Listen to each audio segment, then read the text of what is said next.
let me walk you through why this was such a banger trade. Okay. So, first and foremost, before we get into this, obviously you've already seen the markup, but I want to walk you through a little bit kind of, I like to call this intermarket analysis, which many of you have come to learn and love, right? It's almost like a drug, if you will, because it's just very powerful, right? Just like everything we do here in the trade house with smart money concepts.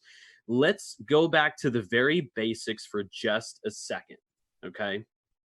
So, what you have is GBP against the Australian dollar, right?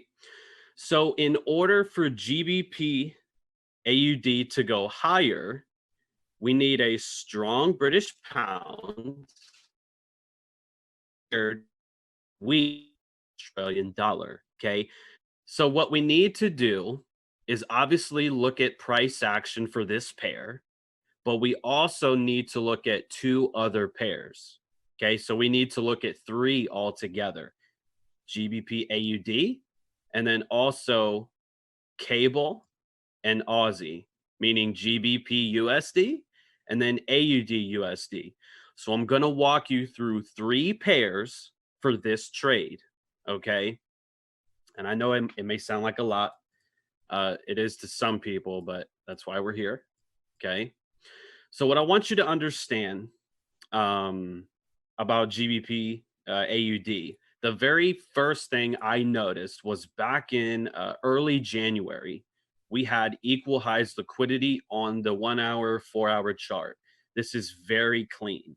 Okay. So that's not going to be left there. There's too much liquidity up there. But now it's a matter of when can we get in to ride this thing back the other way? So now what we're going to do is go over to cable, which is GBP USD. And we're going to start on the higher time frame, right? So if you notice, back in December, right before Christmas, right, we had this down candle prior to a strong move higher. So this is considered, you guys already know, right, an institutional candle. So now that we're trading back into that, even though we came back a second time, I don't really like that, but we're still here. Okay.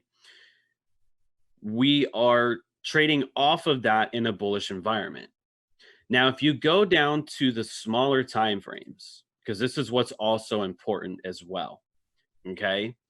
So Monday's price action created equal lows. You guys know exactly what's under there. We don't have to sit there and explain it to you, right? You guys know what's there. So Tuesday's London, that's also important. Tuesday's London grabbed that liquidity, right? So GBP also, right? Cable also on Sunday left a gap, which means we need to fill that or gap, imbalance, whatever you want to call it. It doesn't matter. As long as you know price should come back to this area or higher. But most immediate, I would say, was back here. So once you have established a bullish GBP, you're done. But now we need to go into Australian dollar and figure out if we can get a weak Australian dollar. Okay, now I've already got the markup, so I'm going to show you this, right?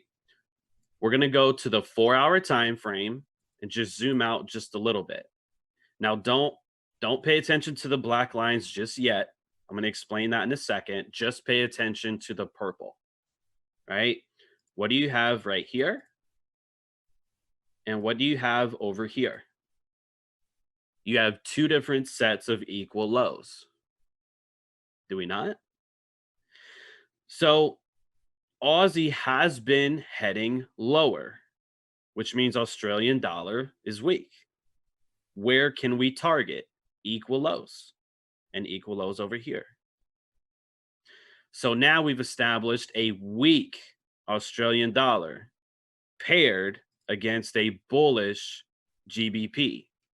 So GBP Australian dollar also lines up in accordance with the other two. So yes, it took three charts to give you this one trade. Sounds like a lot of work, but I promise it's not. All right. As long as you have the context behind what it is that you're doing. Okay. So now let's go into GBP Aussie, and let's go look at Mondays and Tuesdays price action. We're going to throw on some session breaks because we want to delineate, what exactly was going on. So this first line is the 1.88 level, right? For those of you who have experience with Mike Miles, right? It's really big on quarters theory. And I'm probably not as big on it as he is, but I still look at the quarters theory, if you will. Whole numbers is what I call them. So that hits here, right, on Monday. Now, just like with cable, we did also leave equal lows, which on Tuesday, again, London session did take the liquidity. Now, it didn't take it by much. Okay. It didn't. It barely. I mean, that's like 5 pips. Okay. But that's still a run on liquidity. Okay. It still counts. So after that liquidity gets taken, it runs higher. It makes, a shorter term high. So what does price do? It retraces lower. What does it retrace into?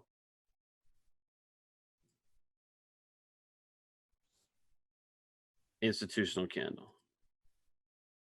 Now, if you have the same target in mind, that was still way up here. That is still intact. So what do you get?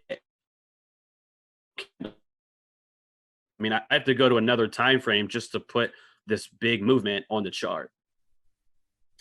Now, I don't want to be one to say, oh, this is what could have happened, but I'm just going to show you the risk to reward on this.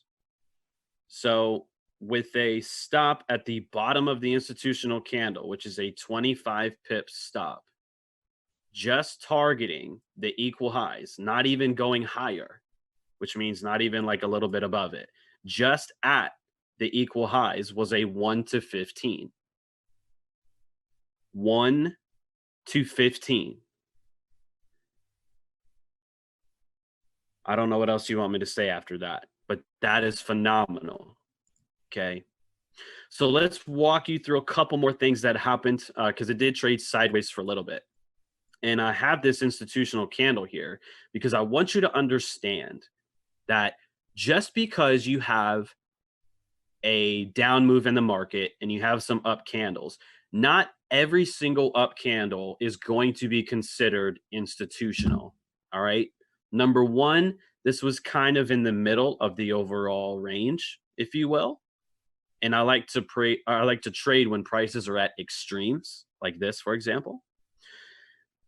So if you had traded this and at the 1.9 level, the Mike Miles 1.9 level, right, it probably would have been profitable for you.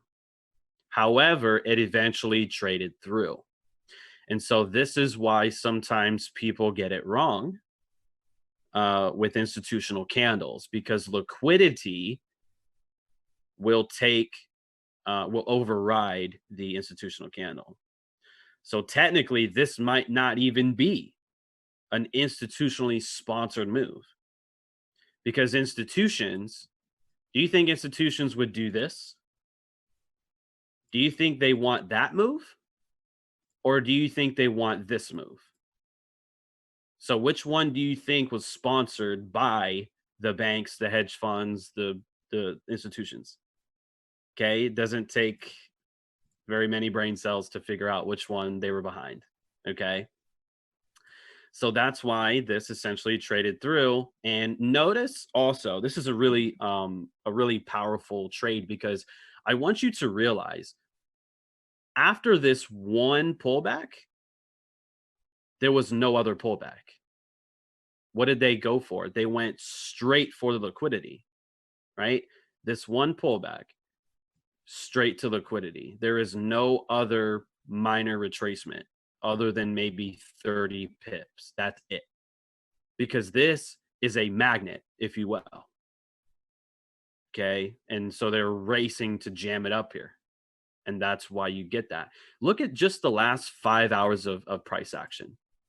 Well, not the immediate. I mean, like, look at this because we haven't met equal highs yet. Just look at this area in here. That's how you know because they're greedy. You got to understand institutions, hedge funds, smart money, they are greedy. They want to hurry up and push price up there so they can then redistribute. All right. It's kind of like all of us sometimes, right? When we're in a trade and it's 20 pips from take profit. Now I've seen you guys in the chat. I've seen you guys in person, right? Hurry up, get to my TP, hurry up and get there, right? I know. And smart money is the same way, except it just takes them a little while because they're moving, billions, if not trillions of dollars of market. So you can especially see that on the daily time frame. You'll notice how back in here, what I want you to pay attention to is the range of the candles for a second. Okay. If I can never get this to cooperate. Notice how these candle bodies are small, right? The bodies are small. There's some wickage. But now look at the last 2 days. Look at the last 2 days compared to the other 5. That's how you know smart money is behind the move. Okay. I'll quickly recap what exactly we just did. So we went to GBP USD. Then we went to AUD USD. Okay. Trading view is tripping. To get GBP AUD. Okay. So we looked at 3 different charts to get that one banger trade. All right. I'll do one more really quick on UJ. UJ was really nice. And I've already got the markup for you. So basically what I've got over here is and you've probably already seen this over the last couple of weeks where we've been waiting for Ninja to essentially clear out the highs that are resting above these equal highs, quadruple highs, whatever you want to call it. So the market finally came higher, right? So earlier this week, before the market had opened, I was looking for basically where the market would open, trade higher, and I would want to short to go lower, which is essentially what we got here because this is Sunday's open. Right? So it opened, went higher, tanked. That's what you want to see. So any movement above the open, the weekly open in bearish markets is shortable. Okay. So I didn't get in because I don't really take trades on Monday, just like I said at the beginning of when I just hopped on. But I do have a pretty decent opportunity to trade this during the London and US overlap. So, what I've actually got right here is a few different things to mention. So, number one is this blue box over here. I don't know why I switched it over to blue, but either way, okay, this right here is an imbalance, right? It's one candle. Let me zoom in. It's one candle that separates this price action from this other price action, right? So that's not going to hold. We should know that. Okay. So that's my immediate target is this blue box. Okay. Now, if I'm bearish, then I want to short as price is rallying higher. So where does it rally to? Imbalance, 1 hour imbalance. So the smaller box is actually going down to the 15-minute imbalance. Okay. That's why I've got that overlap. So essentially, price came right into both More importantly, the 15-minute, okay? I didn't go down to a 5-minute, and if I did, I didn't see anything because I don't have it marked up. But this was a beautiful trade because essentially almost no drawdown, and it went right to the imbalance that we pointed out before the market even opened for the week. So that was essentially the trade um, for Ninja was your entry up here and then your exit right in there.